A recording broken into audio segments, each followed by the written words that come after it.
Hey folks, good morning. Dwayne France here, the blogger behind the Headspace and Timing website, also the host of the Headspace and Timing podcast. Just moving my coffee out of the way. This is the second cup of coffee of the morning. I know that you don't log on to watch me drink coffee, but it's what you got, and so love to share coffee with you. Every week I'm going to try to come here and talk a little bit about veteran mental health, some of the stuff that we did on the podcast, the blog this week, maybe give you a preview of some of the stuff that we're going to be doing next week. Really like to hear any of your thoughts, comments on veteran mental health. I'd love to answer some questions maybe that you might have, or talk about some observations.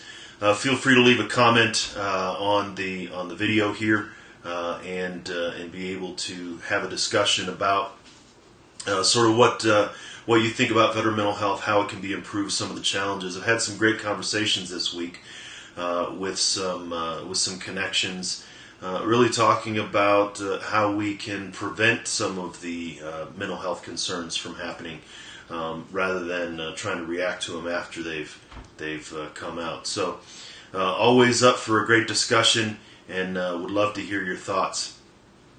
I'd like to, as I do every week, talk a little bit about some of the stuff that we had going on this past week. So again, we released a podcast episode and a blog. We do a podcast episode every week and a blog every week. Podcasts go up on Tuesdays, and blog posts go up on Thursdays. So you can find everything on the Headspace and Timing website, located at veteranmentalhealth.com. You'll see it across the bottom of your screen there. And talking about some of the stuff that we've done. So you scroll down, you can actually just check out the latest two. So this past week, August 1st, we had our podcast episode, and then the 3rd we released a blog. And you can continue to scroll down and check out some of the stuff that we've had in the past. Of course, navigating the website's pretty easy. But I'd like to show you some of the stuff that we did on the podcast this week, and talk about the one that we released this past Tuesday.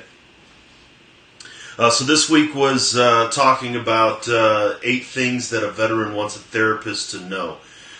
This was a really great podcast. I'm going to switch between podcasts that are talking about interviewing guests, talking to other mental health professionals, or having veterans on talking about their journey with mental health.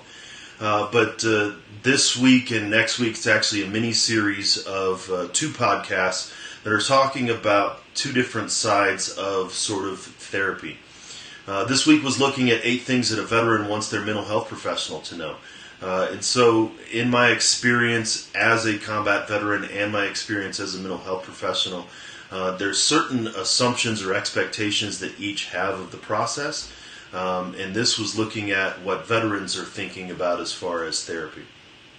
So you go on, take a listen to it. It's about, I think, 25-30 minutes. It isn't going to take that much of your time, but again, I've generated a lot of great discussion about some of the things that veterans want a mental health professional to know. You see the list right there. It has to do with, I'm tired of feeling the way that I do, or there's something just not right, and I don't know how to tell my story, but I need to tell my story. I see veterans all week in my practice here in Colorado Springs talking about, what I expected to happen and what is actually happening are 2 totally different things, and I'm not sure how to balance those 2. So it doesn't mean that you have PTSD. It doesn't mean that your life is out of control. But a lot of times, just sitting down and talking to a therapist can help. And so take a listen to the podcast. Love to hear your thoughts. You can check it out again here on the Headspace and Timing website. It's on the ChangeYourPOV.com website. It's on iTunes. It's on Stitcher. You can find it in a bunch of different ways. So, in addition to the podcast that we release every week, we release a blog. And this week's blog was something that I've been wrestling around with. I was listening to something the other day, and they were talking about how we can not control other people, we can influence other people by acting in an opposite way other than the way they're acting. For example, if and I mentioned it here in the blog post, but if someone's speaking loudly, if I speak in a whisper, they're going to modulate the tone of their discussion. If someone is speaking rapidly and I start to speak slower, they're actually going to slow down. And so it's a way to sort of balance, and that's what this blog post was about finding balance in our relationships. But it talks about specifically a balance that Rudyard Kipling in his poem "If," "If" was written over 100 years ago, and "If" was a poem to his son who actually died in World War II in the Battle of Loos. But it's talking about how to act in an opposite manner regarding those other people around you.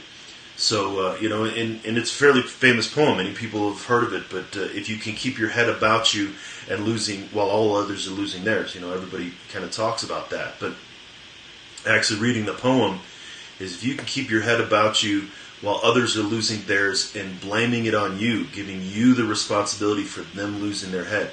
It's Kipling wasn't a psychologist or a mental health professional, but I tell veterans all the time, don't take on somebody else's problems. So that's somebody trying to make you the result of their problem. Trust yourself when all men doubt you. Wait and not be tired by waiting. Sounds like guard duty, right? It's there's a lot of different ways that we can remain balanced, that we can remain grounded, that we can engage in persistent endurance by not buying into what's going on around us. So when chaos happens, keep calm. When strife happens, be peaceful. And it has nothing to do with weakness. It has nothing to do with not sticking it to somebody who's battling you or attacking you.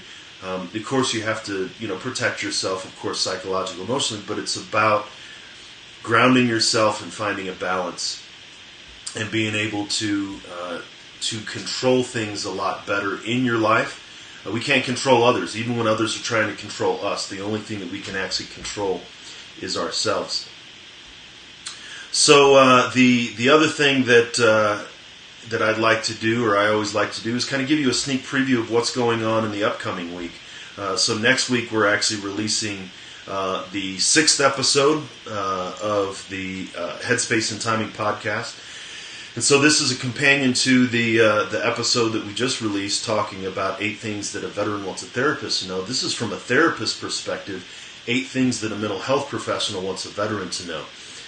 And so this was based off of a 2 blog post series that I wrote last year. They got a lot of good response from both my colleagues in the mental health profession and my brothers and sisters in the veteran space.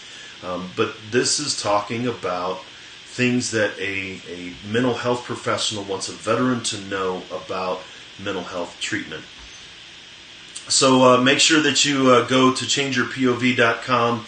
You can sign up. You can see all of our shows there, but you can go to the Headspace and Timing page and check that out.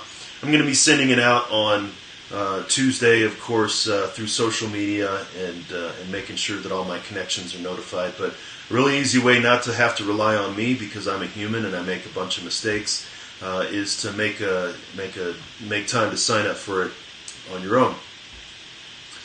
So the other thing that I like to do is talk a little bit about what we've done this past week. And if you watched the live last week, you saw me talking about Objective Zero. I had a great conversation with Blake Bassett, and then had a really great conversation yesterday with Randy Thomas, who is the Director of Operations for Objective Zero. We were talking about some of the different things that we're going to be doing here with the Objective Zero website. Now, I'm not an employee of Objective Zero. I am a member of the advisory board, but a lot of times members of advisory boards are just kind of window dressing. And what I appreciate is the folks over at Objective Zero actually want the input and are really focused on making a difference, specifically regarding veteran suicide. I don't talk about veteran suicide exclusively because veteran mental health is a wide range of a bunch of different things.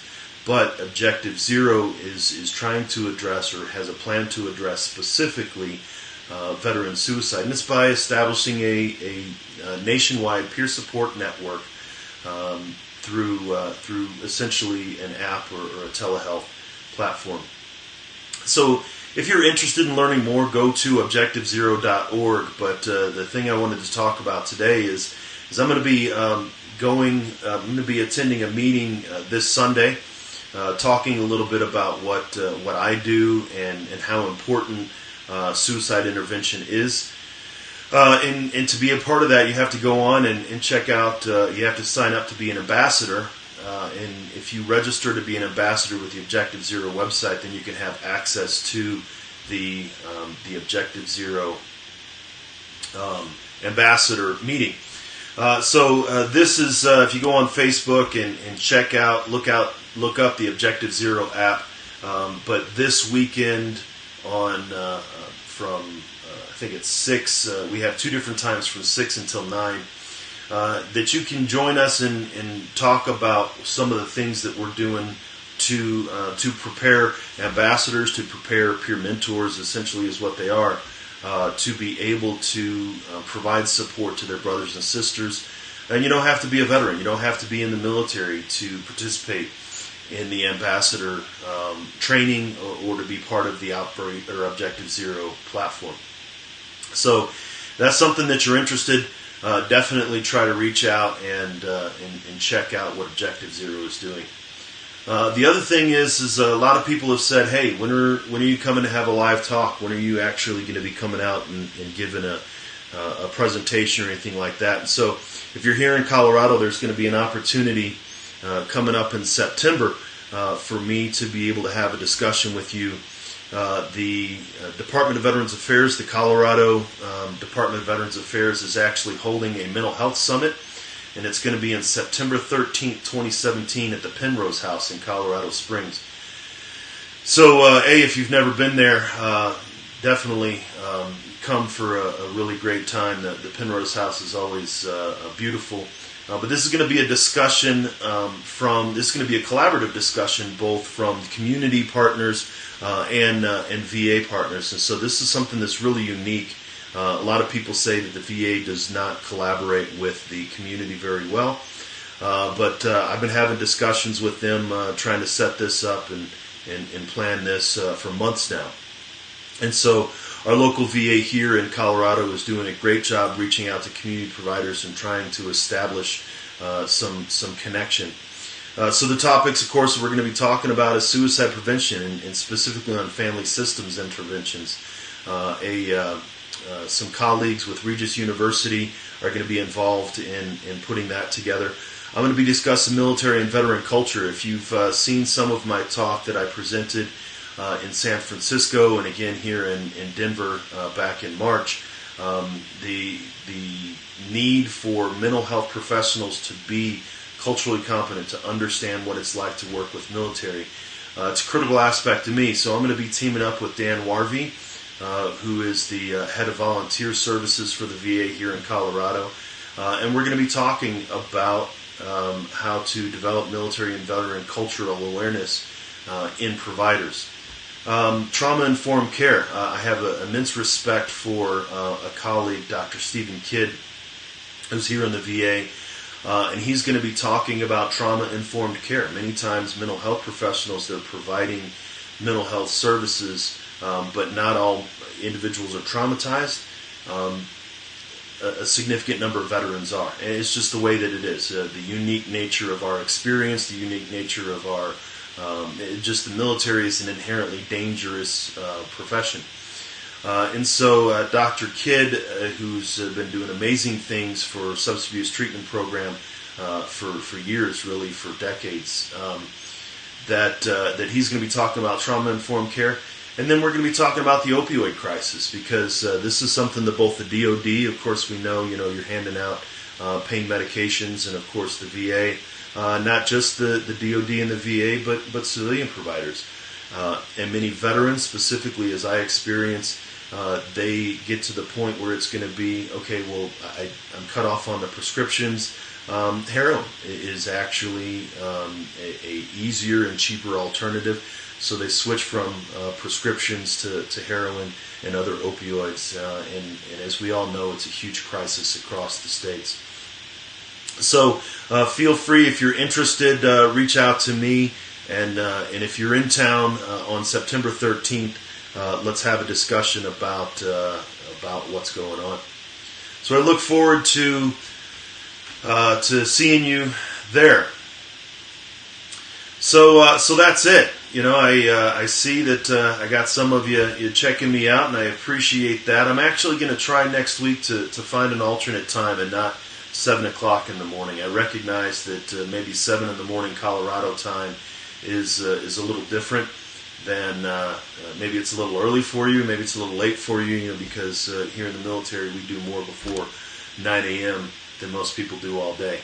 So I'm going to be trying to switch it up a little bit and see if Facebook Live is going to get a little bit more interaction. Maybe at a different time in the week. I'm not exactly sure when it's going to be. It might be a Tuesday. It might be a Friday. Again, no real plans. Just trying to get the word out, trying to get the message out about veteran mental health and how important veteran mental health is. And if you have any questions, any comments, feel free to reach out to me. There's a comment and a contact on veteranmentalhealth.com. Thank you again for joining me, and I look forward to talking to you next week.